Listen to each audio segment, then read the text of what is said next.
녹음거 안 됐어요. 예, 기령자님 하세요. 아까 정황이 없어가지고 찾아놓고 잘못 읽은 이제 요비 친구들과 다 논쟁하는 중에 24장 이제 그 말씀에 한번 이렇게 많이 이래서 현대인의 성경으로 한번 읽어보겠습니다. 빛을 싫어하는 사람들이 있다. 그들은 빛이 밝혀주는 것을 알지 못하며 빛이 밝혀주는 길로 가지 않는다. 살인하는 자는 새벽에 일어나서 가난한 사람과 궁핍한 사람을 죽이고 밤에는 도둑질을 한다. 간음하는 자는 저물기를 바라며 사람들이 눈치채지 못할 것이라고 생각하며 얼굴을 가린다. 도둑들은 대낮에 털집을 보아 두었다가 어두워지면 벽을 뚫고 들어간다. 이런 자들은 하나같이 밝은 한낮에는 익숙하지 못하다. 그들은 한낮을 무서워하고 오히려 어둠 속에서 평안을 누린다. 이렇게 이제 현대인의 성경으로 번역을 해놔서 좀 마음의 거짓 증거자들에 대한 그것을 이렇게 읽어봤습니다. 그래서 바울 사도는 이제 에베소서 5장에서 4장 25절에서 그런즉 거짓을 버리고 각각 그 이웃과 더불어 참된 것을 말하라. 이는 우리가 서로 지체가 됨이라. 분을 내어도 죄를 짓지 말며 해가 지어도 분을 품지 말고 28절 도둑질하는 자는 다시 도둑질하지 말고 돌이켜 가난한 자에게 구제할 수 있도록 자기 손으로 수고하여 선한 일을 하라. 이렇게 그 성령을 근심하게 하지 말라는 말로 이렇게 말씀을 이어가고 있습니다. 우리가 정말 그 진리를 깨닫고 이렇게 보니까 전에 우리 신앙생활을 하던 것들이 정말 어떤 어둠이고 그 사역자들의 도둑질이 정말 어떻게 우리 신앙생활로 나타나는지를 우리가 여실히 이렇게 진리를 통해서 알 수 있음을 주님 앞에 감사드립니다. 여기까지입니다. 예, 수고하셨고요. 아까 저게 3절에 22장 3절에 보면 해돋은 후에 피 흘린 죄가 있다라고 이야기해요. 그래서 이제 이것도 이제 어떤 영적인 어떤 빛 가운데 주님이 오셔서 이렇게 빛으로 오셨을 때 주님에게 행한 것에 대한 어떤 그런 제됨을 이야기하는 한 측면도 있어 보이고, 금방 이제 도둑이 뚫고 들어오는 것과 이거는 어두운 밤에 들어오는 것이 이제 일치가 돼요. 그러니까 해돋은 후하고 뚫고 들어오는 거하고의 어떤 경계가 이루어지기 때문에, 그래서 해돋은 후에 도둑이라는 것은 아까 말씀드린 대로 자기가 하는 행위가 도둑이라고 생각지도 못하고 행하는 그런 자들에 대해서 우리가 그를 이렇게 이해를 가해 가지고 그가 상해를 입게 되면 그거에 대한 어떤 배상의 책임을 지는데, 이거는 이제 그렇게 잘 모르고 행하는 자에 대해서는 우리가 이 자가 잘 모르고 행하는 거다라고 하면 그를 상해를 입힐 것이 아니라 그에게 어떤 바른 어떤 빛을 조명시켜서 자신이 행하는 것이 어떤 것인지를 이렇게 알게 해서 거기로부터 떠나게 해야 된다라고 하는 어떤 이런 말씀으로 조금 생각이 되어지고, 제가 아까 증거 중에서 좀 하나 빠뜨렸던 게 이제 5절인데, 사람이 밭에서나 포도원에서 짐승을 먹이다가 자기 짐승을 놓아 남의 밭을 먹게 하면 자기 밭의 가장 좋은 것과 포도원의 가장 좋은 것으로 배상할지니라, 이렇게 되어 있어요. 자, 이것도 이제 자기 밭과 남의 밭을 어떻게 나눌 것인가, 이것에 대해서도 이제 우리가 좀 생각해 봐야 되는데, 뭔가 이 먹는다라고 하는 거는 일반적으로 우리가 교제를 나눈다라든가 아니면 그 어떤 가르침을 받는다든가 이런 것을 이제 먹는다고 이야기하잖아요. 그래서 이제 이게 남의 자기 밭의 것을 먹이고 남의 밭의 것을 이렇게 먹지 않도록 해야 되는 것이 기본적으로 이제 그 짐승을 이렇게 책임지는 자의 어떤 할 바인데, 저는 이것도 이제 다시 한번 생각해 봐야 될 것이, 예, 여기는 이제 우리가 그 이웃과 함께 이렇게 먹는다라는 걸 교제라고 이야기한다라면, 이게 교제라는 것은 어찌 보면 자기의 어떤 자기가 가지고 있는 도를 이렇게 전하는 어떤 전도의 개념도 여기에 있기 때문에, 그런데 그 실상이 이웃집의 어떤 그러니까 여기서 자기 밭과 남의 밭의 경계를, 자기가 속한 밭은 생명과 성령의 어떤 법에 따른 어떤 그런 밭이라면, 이 남의 밭이라는 것은 율법의 어떤 그런 말씀이 이렇게 선포되는 그런 밭이라고 보는 것이 이렇게 나눠야 되지 않을까. 그렇다면 자기가 관리하는 어떤 짐승이 그들과 교제를 한다라는 것은 어, 위험이 있을 수가 있죠. 그들에게 오히려 잡혀갈 수도 있고 이렇게 하지만, 그렇지만 저는 이제 이 맡은 자가 그들을 이웃의 어떤 실상이 율법 복음의 율법적인 어떤 그런 종교 행석을 행하는 어떤 그런 단체라면, 그들의 어떤 것을 우리의 가장 좋은 생명과 성령의 것으로 이렇게 예, 자기의 어떤 밭의 것을 가장 좋은 것을 갚으라고 이야기한단 말이에요. 그래서 이것이 이제 우리 그 바울 사도의 어떤 적용을 한다라면, 바울 사도가 과거에 속했던 게 율법 교훈에 대한 어떤 그런 어떤 실행을 했던 거기에 있었어요. 그래서 자신은 이제 성령의 어떤 빛비춤에 의해서 생명과 성령의 법으로 이렇게 넘어온 자입니다. 그런데 넘어왔기 때문에 그 남의 밭의 실상을 잘 알고 있죠. 그래서 자기가 지금 먹고 마시는 자기 밭에서의 가장 좋은 생명과 성령의 것으로 그들에게 이렇게 먹이는 어떤 이런 역할로 이렇게 갚아야 된다라는 어떤 이런 실상의 어떤 내용으로도 이제 좀 이해가 되어서, 그러면 우리 교회처럼 이제 장작교회에 속한 사람이라면 우리가 마가복음에 보면 뱀을 집어도 해함을 받지 않고 독을 마셔도 해함 받지 않는 자가 우리 스스로가 그런 자가 되어 있다라면, 우리는 남의 밭의 거를 이렇게 그들과의 어떤 교제의 어떤 시간을 늘려서 그들에게 우리의 가장 좋은 것으로 이렇게 넘겨줄 수 있는, 갚을 수 있는 이런 기회를 또 만들어야 되는 한 측면이 있단 말이에요. 그래서 이 부분을 이제 그냥 어떤 율법적으로 보면 남의 경계를 이렇게 범하는 걸로 이야기해서 이렇게 갚는 것으로 되어 있지만, 우리가 복음적으로 이렇게 이해를 한다라면 여전히 남의 밭이라고 할 수 있는 그런 어떤 곳에 우리의 가장 좋은 것을 이렇게 넘겨주고 갚음이 되기 위해서 우리는 오히려 이렇게 부분적으로 이렇게 해를 받지 않을 정도가 되는 사람이면 그들과의 어떤 이 교제를 나누어서 먹고 마시는 것이 있어야지 되는 게 아닌가, 이런 생각을 좀 했었어요. 예.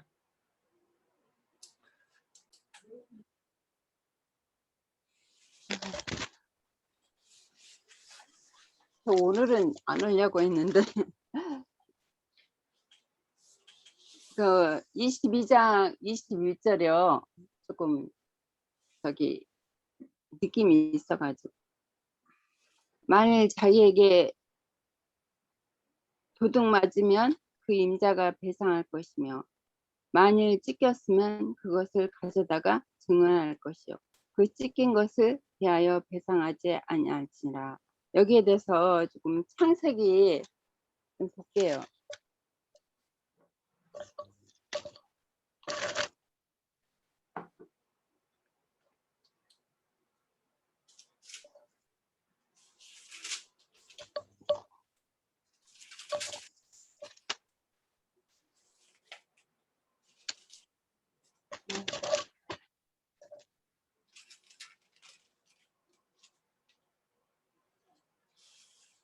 창세기 31장 39절이요.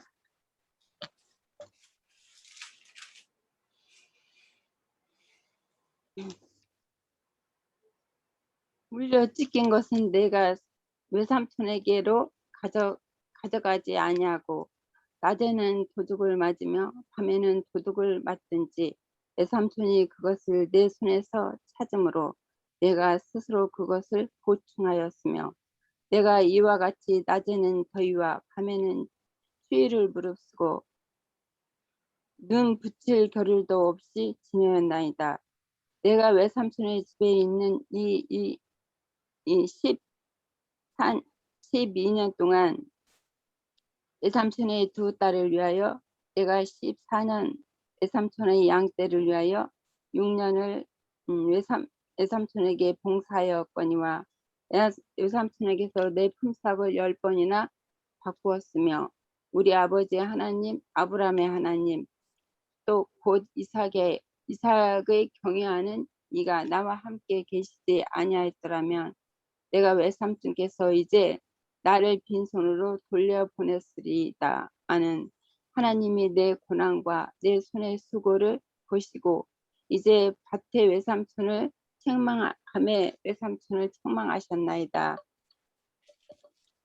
네, 신약에서는 바울 사도가 또 교회에 대해서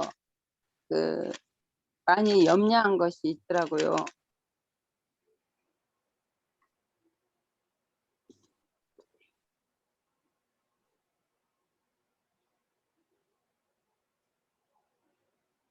예, 저기 11장이요. 고린도후서 11장에 보면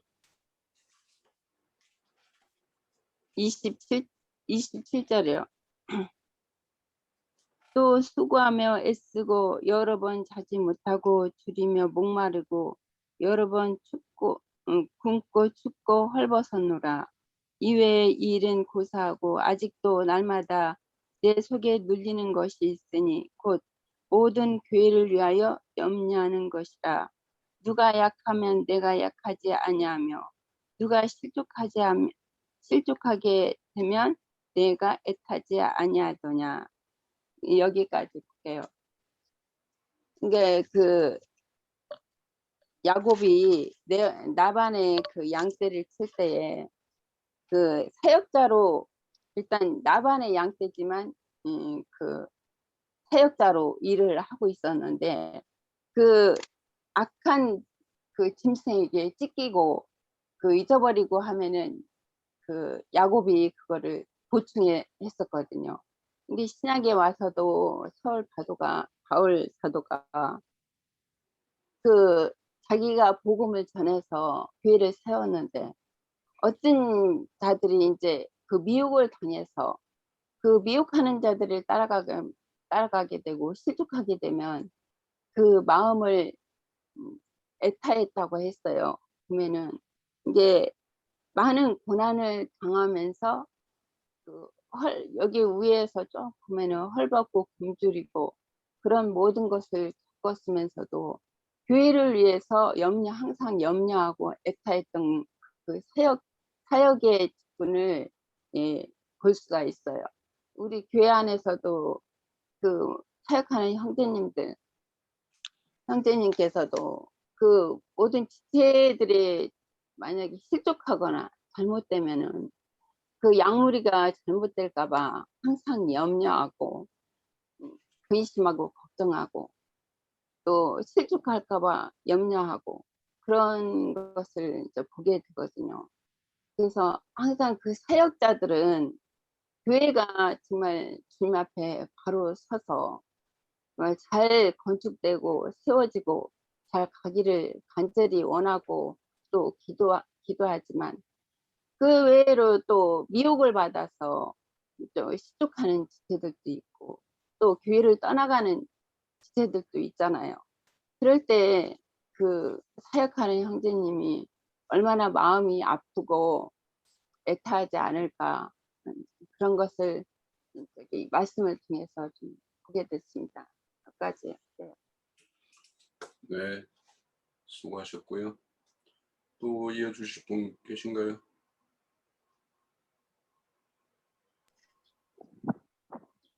예, 제가 조금만 더 할게요. 네, 금방 12절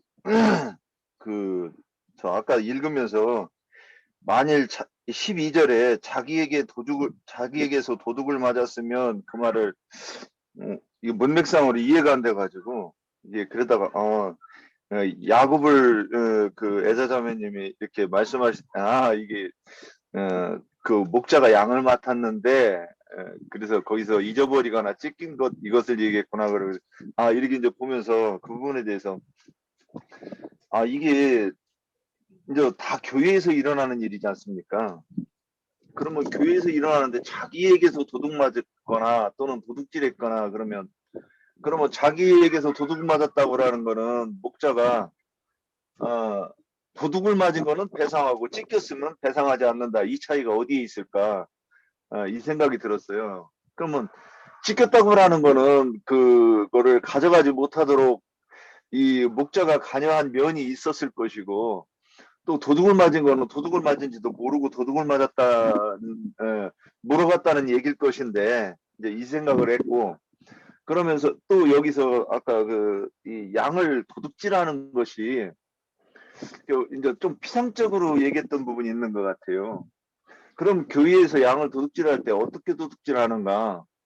그러면 이제 그 종교적인 이런 그 단체에서는 아예 대놓고 처음부터 엉뚱한 소리를 해가지고 율법을 오해해가지고 거짓 복음을 먹이는 그 가르침을 통해서 사람들을 실족시키는 이 구덩이를 파는 자들이니까 얘기할 것 없고 그러면 우리는 이제 진리의 공동체에서도 이렇게 같이 신앙생활을 하다가 공급받고 있다가 어느 날 그걸 진리를 변개시켜서 자기를 따르는 자를 만들고 고라나 또는 다단과 아비람과 같이 자기를 따르는 자들을 만들어서 공동체에서 이렇게 도둑질하는 자들이 있을 거라는 것, 이 부분을 우리가 꼭 짚고 가야 되지 않겠는가 이 생각이 들었습니다. 그래서 자기는 물론 이제 그런 짓을 할 때 자기가 도둑이라고 생각하지 않고 또 자기가 아는 것이 확고하다고는 그 믿음이 있으니까 그런 일을 할 것인데 결국에는 자기가 스스로 변질된지는 모르고 도둑질을 하게 되는 그런 것을 여기에서 말씀하고 있다고 하는 것 우리 지체도 다 알고 있겠지만 한 번 더 언급을 해봅니다. 여기까지입니다. 예. 우선 오늘 이제 행진을 감사하고요. 오늘은 가능하면 6절 안에서만 이렇게 다루고 그 다음 부분 7절부터 15절은 매주에 해서 토요일 날 다루고 16절에서 마지막까지를 일요일 날 마쳐서 다음 주까지 마치는 걸로 이렇게 했으면 합니다. 예, 또요. 자, 어느 정도 시간이 됐고 그러면 장로 형제님 저희들에게 뭐 이렇게 주실 말씀 주시죠.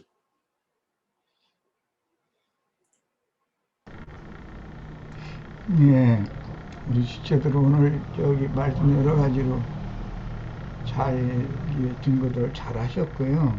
우리 마지막에 김혜자 자매 칭찬해 줘야 되겠네. 성경의 흐름을 이렇게 잘 파악을 한다는 것이 굉장히 중요한 거예요. 도둑질을 하는 자가 있고 도둑 맞은 사람 얘기로 지금 이제 말씀이 이어져 나갔는데 우리는 지금 오늘은 뭐 6절까지 하자고 이렇게 했는데 사실은 이게 연결성이 있어서 꼭 어디 자를 수가 있는 그런 내용은 아니에요. 그건 교회 생활을 다루는 문제이기 때문에 앞에 이제 21장에서부터 쭉 이게 이어지는 말인데 도둑질을 할 때 소도둑이 있고 양도둑이 있고 이게 이제 두 말씀으로부터 시작이 됐어요. 그럼 소도둑 놈은 이제 우리 지체들 잘 이해를 하는 것처럼 큰 이제 도둑이죠. 그런데 그게 이제 역사상에는 다유당했어요. 그런데 그 비유를 나단 선지가 들을 때는 이제 양을 도둑질을 한 것으로 이렇게 비유를 했지만, 율법에 의하면 왕이나 제사장이나 선지자가 도둑질을 하는 경우에는 이제 범죄를 했다고 그랬어요. 그 레위기 그 7장이든가 4장이지. 저 속죄제에 관한 얘기할 때 거기 보면은 소로 제물을 바쳐야 되는 사람이 있고 염소나 양으로 제물을 바치는 제사가 있어요. 그 제사장이나 회중의 족장이나 이런 사람들이 범죄한 것과 회중이 범죄한 것은 달리 취급이 되고 있어요, 성경에는. 그게 그 범죄자에 따라서 그 사람의 책임에 따라서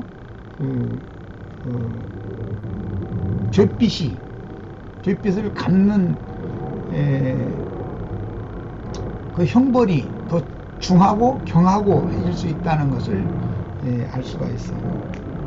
그 다음에 이제 다윗의 예를 좀 쉽게 들자면, 다윗은 즉시 회개를 했기 때문에 하나님 앞에 교리적으로 이론적으로는 용서를 받았어요. 그런데 그 남은 생애 동안에 자신이 살아있는 동안에 자신의 범죄를 이 생에서 다 갚고 주님의 대리감을 받는 사람으로 이렇게 연결이 되어져요. 그러니까 복음을 믿음으로 구원을 얻었다고 하는 문제와 구원을 이루는 문제는 다르다, 이런 말이에요. 뭐 5배, 4배 이렇게 갚는데 다윗은 5배를 갚았죠. 그런데 이 생에서 5배를 갚는데 그렇게 너무 힘든 인생을 사는 거예요. 남은 인생이 왕이었는데. 그렇지만 하나님의 심판대에 섰을 때는 더 이상 갚을 것이 남겨져 간 것이 아니단 말이에요. 이 생에서 다 갔기 때문에 그것이 이제 속건제의 율법을 이루는 거예요. 구원을 이룬 거예요, 그게. 그래서 성경이 지금 다루는 바는 항상 이렇게 양면을 다룬다. 지금 이제 교회 생활을 다루고 있기 때문에 이제 본문 내용으로 이제 더 접근을 하겠습니다. 도둑 중에 가장 큰 도둑은 지금은 낸 다윗 왕을 예를 들어서 얘기를 한 거고, 이해를 시키느라고 그런 거예요. 하람, 헤렘이라는 두 단어가, 같은 단어가 반복되는 용어가 뭐냐면, 여호와께 온전히 바쳐진 것을 자기 것으로 취한, 그건 도둑놈이에요. 그건 이제 헤렘 율법을 범한 자라는 거예요. 잘 아실 거예요. 아간과 그 가족들이 있어요. 가장 큰 도둑이 하나님 오실 때는 하나님 것을 도둑질을 했으니까 하나님께 온전히 바쳐져야 되는 것이거든요. 그런데 그것을 도둑질해서 자기 사욕을 채우는 용도로 이렇게 도둑질을 했어요. 그게 아간과 그 가족이에요. 아간이 그걸 도둑질해 왔으면 아간의 그 부인이라도 맑은 정신이면은 여호와께 바치도록 돼 있는 건데 그걸 우리 집으로 가지고 어떡하느냐고 했으면 그 가족은 함께 형벌을 받지 않을 거예요. 악월골짜기에 같이 끌려가서 죽임을 당하잖아요. 형벌을 받잖아요. 이게 이제 신약 성경에는 아나니아와 삽비라예요. 아나니아나 아간은 사역자를 말하는 거예요. 사역자예요. 그러면 사역자의 부인이라는 것은 양무리를 말하는 거예요. 남종, 여종, 구약 성경이 이렇게 표현을 했어요. 나도한 형제가 예를 들어서 뭔가를 현저하게 맡은 자로서 충성을 다하고 책임을 다하지 않고 사역을 취해, 그런 경우에는 양무리들이 이러면 되느냐고 얘기를 해야 되는 거예요. 당연히 그래야 되는 거예요. 그러면 그 사람을 잃는 것이 아니라 얻는 것이 되는 것이거든요. 그 회중 전체가 다 보호를 받을 수가 있어요.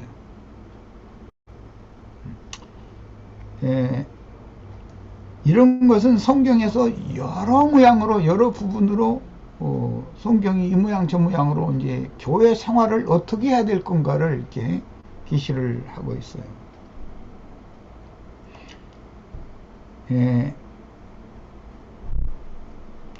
두 도둑이 있어요. 그 유영재님이 아주 잘 아까 증거를 너무 잘 해주셨어요. 그런데 악한 자의 아들들 아간과 아간을 동역하는 즉 계시록으로 말하자면 큰 음녀의 7머리와 그 큰 음녀 짐승의 몸을 함께 세워서 동역하는 그 자들은 그게 누구냐 아간과 아간의 가족이거든요. 아나니아와 삽비라로 이제 대표성을 갖고 이렇게 기록을 해 놓은 거예요. 그럼 그 사람들은 명령한 불사름을 당할 수밖에 없다는 거잖아요. 결론적으로는 심판을 피할 수 없다. 이제 그런 말이에요.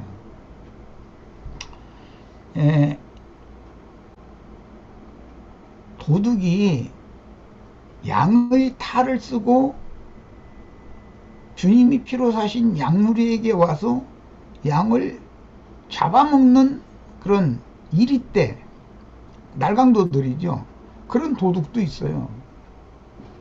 그런데 복음서라든지 서신서나 계시록에 보면은 주님 자신이 내가 도둑같이 올 거다 이렇게 말씀을 하신 말씀이 몇 군데가 나와요. 그러면 양편이 다 도둑질을 하는 거예요. 양편이. 그런데 예수님은 했던 다음에 공적으로 도둑질을 하는 거고 마귀와 그 사자들은 밤에 그것은 고의적인 도둑질이란 말이에요. 그런 것이 성경에 이렇게 이런 말씀, 율법 말씀이 성경에 이렇게 흘러가는 거예요. 그 다음에는 배상을 할지니라 이렇게 자꾸 배상, 그래서 이제 그 신학교에서 가르치기를 이게 배상법이다 이렇게 가르치는데 그 배상이라는 용어는 뭐냐면 갚는다, 죄빚을 갚는다 이런 말이에요. 죄를 졌으니까 그 죄빚을 갚아야 된다 이 말이거든요. 그런 개념이에요. 배상이라는 용어가. 그러면 배상을 어떻게 할 거냐 이게. 회개하고 복음을 믿고 믿음 생활을 어떻게 하는 것으로 갚는 거예요. 이제 이 세 가지예요. 배상법이라는 것은 회개, 믿음, 그 다음에 믿음 생활 이 세 가지예요. 그것이 배상법의 실현이에요. 그건 당연히 속죄와 속건이 있어요. 이 생에서 속죄 제사를 드렸으면 속건 제사, 아까 다윗이 속죄를 하니까 회개하니까 용서를 받았어요. 그 속죄, 그건 단번의 일인 거예요. 그러나 그 후의 인생에서 속건 제사를 드릴 수 있는 기회를 하나님이 자꾸 주신단 말이에요. 자기가 범죄한 그 죄의 근본인 죄성 자체를 완전히 털어버리고 하나님의 심판대 앞에 하나님 앞에 서야 되기 때문에 그게 누구나의 숙제예요. 그렇게 하도록 기회를 주셔요. 그런데 뭐 다윗이 대표로 이렇게 많이 기록이 됐고 신약에 이제 바울 사도의 그 사도로서의 그 인생이 이제 대표로 기록이 됐는데 그것은 예수님의 복음 전파와 그분의 삶에 대한 것을 표상으로 보여주는 그림이거든. 그 다음에는 여기 말씀에 아까 우리 홍영재님이 그 잘 설명을 잘 해주대 보니까 어떤 그 옛날에는 그 옛날 시골에 보면 탱자나무로 이렇게 울타리 한 집들 많이 보셨죠? 가시나무 울타리. 그런 것처럼 어떤 집과 어떤 그 집 밖과를 경계를 나눌 때 가시나무로 울타리를 했어요. 그런데 집과 밭이라고 하는 건 교회를 상징한 거니까 어떤 이제 그게 하나의 지계표가 되는 거예요. 그게 가시나무 울타리라고 하는 것이 지계표가 되는 거예요. 이 문제는 굉장히 좀 복잡하지만 우선은 적의 곡식밭을 다 불살라 가지고 하나님을 구원한 사람의 삼손 대표적으로 말하는 거예요. 뭐 여우꼬리를 여우를 300마리를 잡아다가 꼬리끼리 이렇게 연결을 해가지고서 여우꼬리에 불 붙여가지고서 블레셋의 밭에 내몰았더니 그 추수기가 왔는데 고소라진 밭인데 막 여우가 내달리니까 온 밭이 다 불 살려져서 오히려 이스라엘을 구원했다 이렇게 돼 있어요. 그럼 예수님도 그렇게 불붙이러 오신 분이에요. 그런 면에서는 그것은 온 땅에 복음을 전파하는 것을 상징한 것이잖아요. 성령의 불을 온 땅에 붙게 만드는 것을 상징한 말이었으니까. 그런데 또 다른 면에서는 율법이 적용될 때 이제 이것은 바울 사도가 주로 한 말인데 로마서 15장 20절 이런 데 보면은 다른 사람이 이미 복음을 전한 그곳에는 내가 다시 복음을 전하지 않는다 이랬어요. 어떤 한계가 있다 이런 말이에요. 왜? 남의 기업을 내가 뺏는 것이 되니까. 바울 사도가 한 말이에요. 그리고 고린도 후서 이것은 읽어봐야 되겠어요. 10장 이건 이제 13절로 16절 한번 읽어보면 지금 내가 말하고자 하는 의도, 이 출애굽기 22장의 율법의 의도를 쉽게 파악을 할 수 있을 거라고 생각해서 읽자고 그러는 거예요. 10절부터 13절까지 보겠습니다. 고린도후서 10장입니다.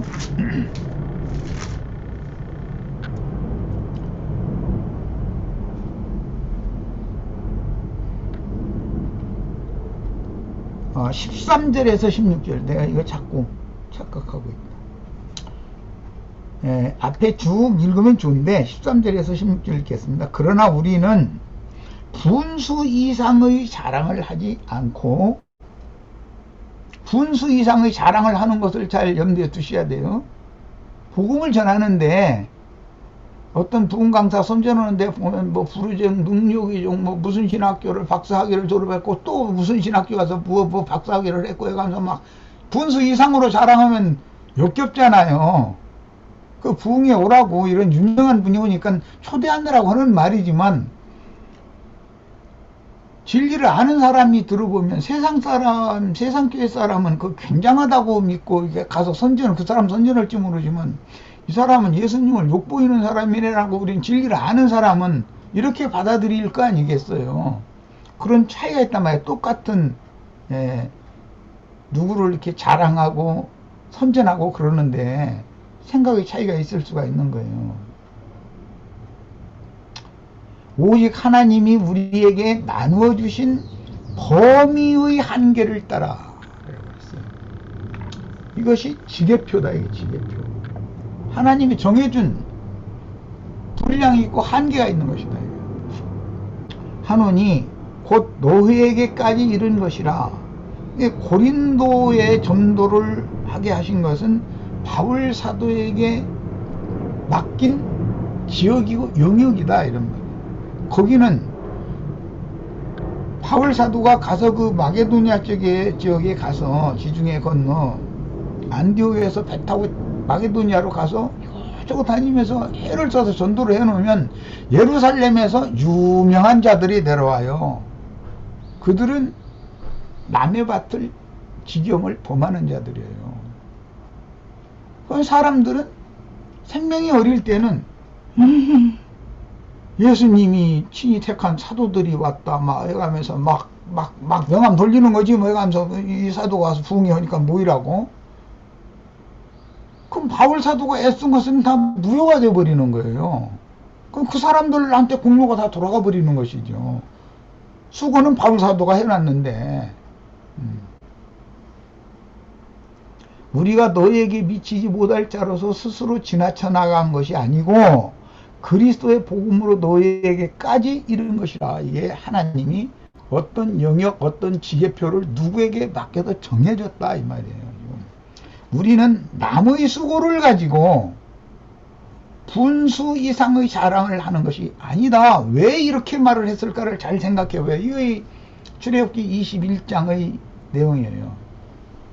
지계표를 옮기는 내용이 앞으로도 이제 많이 나와요. 그런데 남의 수고를 가지고 분수 이상의 자랑을 하는 자들은 누구였었느냐면 당시에는 예루살렘에서 내려온 유명한 자들이 썼어요. 나는 우리 형제 자매님들이 지금 우리는 지금 미약하게 시작하고 있지만 대레이나 평택이나 또 이제 홍영진 수원에서 또 사람을 이제 준비가 되어지면 사람을 붙여주시겠죠. 그럼 거기서 이제 교회를 일으킬 거예요, 모임을. 그러면 내가 가서 이유랑 좌랑 하고 좌지우지하고 그렇게 하면 안 되는 거예요. 그 사람은 영역이다, 이거. 시아버지가 며느리 욕보이면 안 되는 거죠. 그럼 말도 안 되는 거예요, 그거는. 그런데 반대로 자식이 아비의 침상에 올라도 안 되는 거예요. 양면 향상에서 어떤 규정이 있는 것이단 말이에요. 한계라는 것이 있단 말이에요. 한계를 넘어서면 안 되는 거예요. 자식을 잘 되게 해서 자식의 가정이 소음되게 해줄 책임이 아버지에게 있으니까 당연히 해야 되지만 그렇다고 해서 시아버지가 며느리를 보면 말이 안 되는 거예요. 자식이 저희 어머니를 보면 그건 말이 안 되는 거예요. 당연히 친어머니는 안 했어요. 이제 문자적으로 보자면 당연히 이제 자기와 나이 또래가 같은 그런 이제 아버지 여자지만 첩이었겠죠. 이런 것이 다 교회 생활을 어떻게 할 것인지를 보여주는 글입니다. 그 다음에 우리는 남의 수고를 가지고 분수 이상의 자랑을 하는 것이 아니라 오직 너의 믿음이 자랄수록 우리의 규범을 따라서 너희 가운데서 더욱 풍성하여지기를 바라노라. 이게 아버지의 마음이다. 이거. 이해하시겠죠, 이제? 지금 출애굽기 22장을 하면서 이렇게 연결을 해드릴 때는 우리 시체들이 쉽게 다 이해를 하셔야 돼요. 이는 남의 규범으로 이루어 놓은 것으로 자랑하지 아니하고 수고는 남이 했는데 너의 지역을 넘어서 복음을 전하려 함이라 이랬어요. 이 말은 아직 미개척지로 바울 사도는 나가기를 원한다 이 말이에요. 누군가가 이미 복음을 전해놓은 곳에는 예루살렘과 유대와 사마리아는 그들에게 보낸 사도들을 통해서 복음이 이미 전파가 된 상태잖아요. 그러니까 바울 사도는 그쪽은 안 가는 거예요. 남의 터위에 남이 애써 수다 꺼놨더니 지가 가서 그 터 뺏어가지고 집 지어버리면 뭐냐 이거예요. 난 그런 짓을 안 는다. 이런 것이 뭐냐, 하나님이 정해놓은 어떤 경계, 지계, 범이라는 것이 있다. 생명의 계보에서도 아버지의 계보가 있고 조부의 계보가 있고 아버지의 계보가 있고 나의 계보가 있고 내 아들의 계보가 있고 내 손자의 계보가 있고 이 계대가 다른 건데 그 계대를 지키지 않으면 경계를 안 지키면 뭐가 되겠어요? 그게 반역이거든. 그게 이렇게 엄중하게 다뤄요. 기왕 읽었으니까 로마서 15장 20절 읽겠습니다.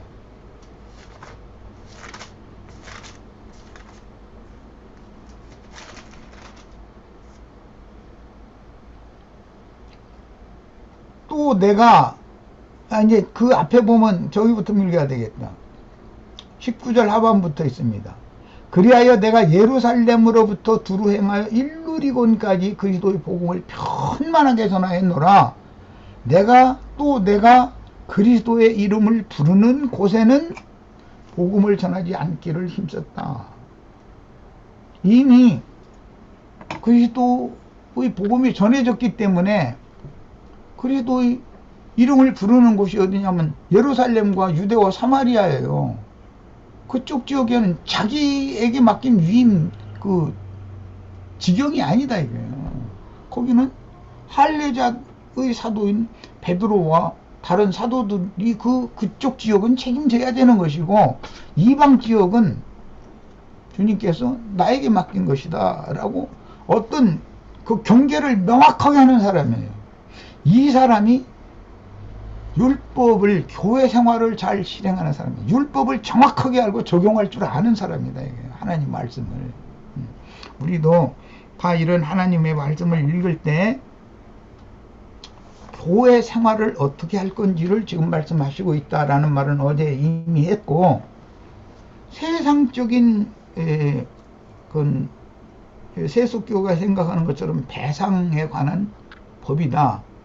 그것은 문자대로 보면 아까 우리 유영재님이 얘기했나 홍영재님이 얘기했나 양면 적용을 해야 된다. 이거 우리가 육신을 입고 이 세상에 살고 있으니까 남한테 해코지가 가게 하는 짓을 내가 했으면 당연히 그 물어내야 될 거 아니에요. 배상을 해야 될 거 아니에요. 그렇게 적용하는 것은 세상적으로 적용하는 것이고 성경에 말한 것은 세상 법을 말하는 것은 아니기 때문에 밖에 기록되어 있는 말씀 속에 있는 안에 기록한 말씀을 우리는 실행을 어떻게 할 건가를 찾아내야 된다는 거예요. 그건 계시가 필요해요. 이제 이거는 초원으로 하는 말인데 요즘에 내가 이제 어떤 형제와 교제를 나누고 있는 중인데 며칠 뭐 나도 바빴고 형제도 바빴겠죠. 아니면 뭐 여러 가지 생각할 것이 있을 수도 있고 있을 거고 어제 이제 오후에 문자 메시지가 왔는데 이런저런 이제 질문을 계속 지금 하는 중이고 난 답변해야 되는 입장이고 그런 형제를 내가 만났을 때 옛날 같으면은 지금처럼 이렇게 오래 시간 끌어서 이렇게 하고 이렇게 하는 게 단번에 어떻게 해서 그냥 해결해버리려고 빨리 이렇게 해버리려고 그렇게 하면 안 되는 거라는 걸 내가 인생에서 배운 거예요. 그렇게 한다고 되는 것이 아니다. 주님께서 그 사람에게 직접 역사할 수 있도록 나는 중매하는 역할만 해주면 주 성령께서 그 사람을 인도하시면 주님의 인도를 따라서 행해라 라고 권하는 수준에서 맞춰야지 남의 믿음을 내가 사람들은 급하기 때문에 주관하고자 하거든. 너 그 말이 그렇게 하는 거 아니라고 말해. 그게 너 가르치는 목사에게 잘못했다고 이 얘기를 자꾸 하려고 그러거든. 그러면은 나에 대해서 오히려 눈을 닫는다는 것을 내가 인생에서 너무 많이 배웠어요. 많은 사람에게서. 그 좀 나도 인내를 배워가면서 해야 되는 거예요.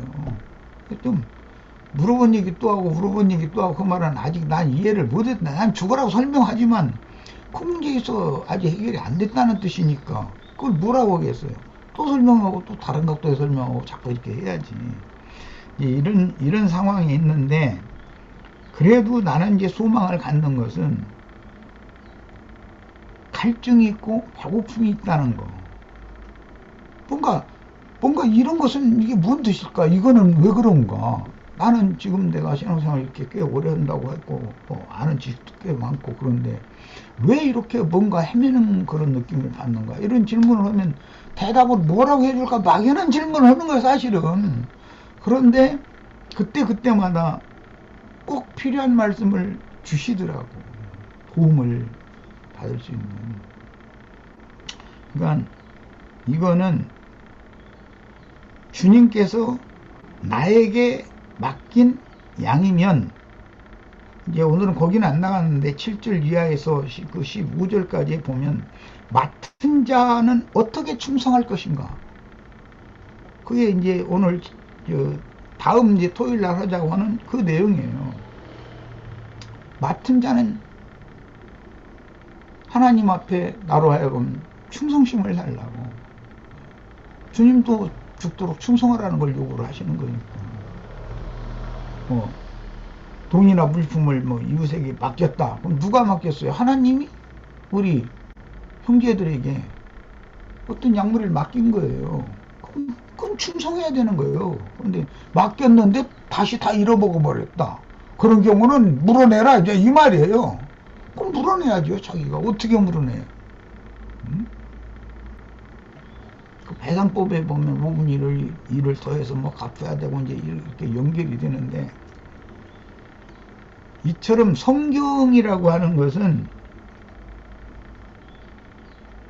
아까 우리 김여자 자매가 그 얘기 참 그래서 내가 칭찬해야 되겠다는 거예요. 아 이런 말 읽을 때 벌써 관통해서 딱 빛을 받았다는 뜻이거든요.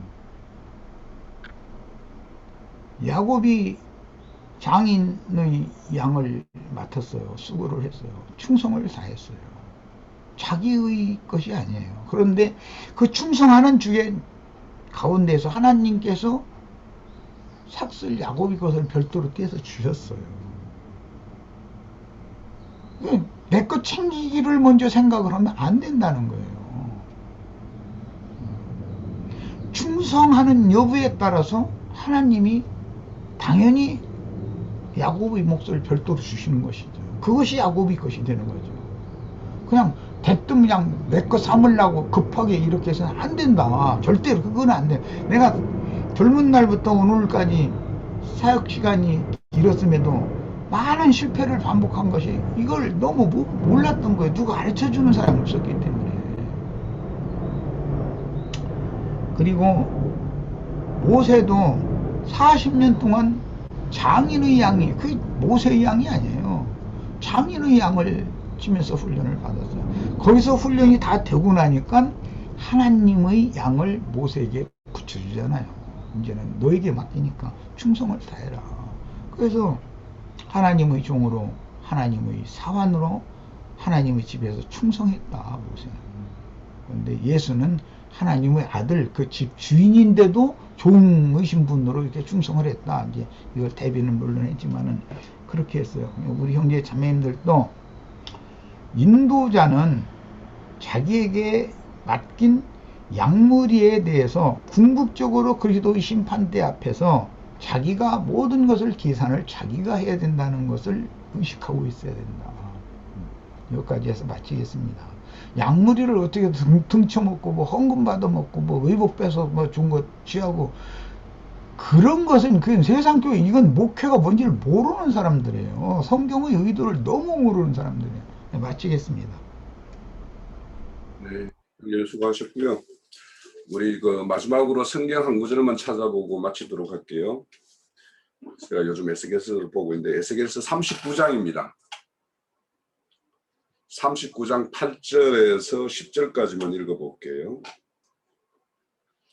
여기는 이 곡에 대한 어떤 하나님의 어떤 심판의 내용과 하나님이 행하실 내용에 대해서 이렇게 기록을 하신 건데요. 8절 주 여호와의 말씀이니라 볼지어다 그 날이 와서 이루어지리니 내가 말한 그 날이 이 날이라. 이스라엘 성읍들에 거주하는 자가 나가서 그들의 무기를 불태워 사르되 큰 방패와 작은 방패와 활과 화살과 몽둥이와 창을 가지고 7해 동안 태우리라.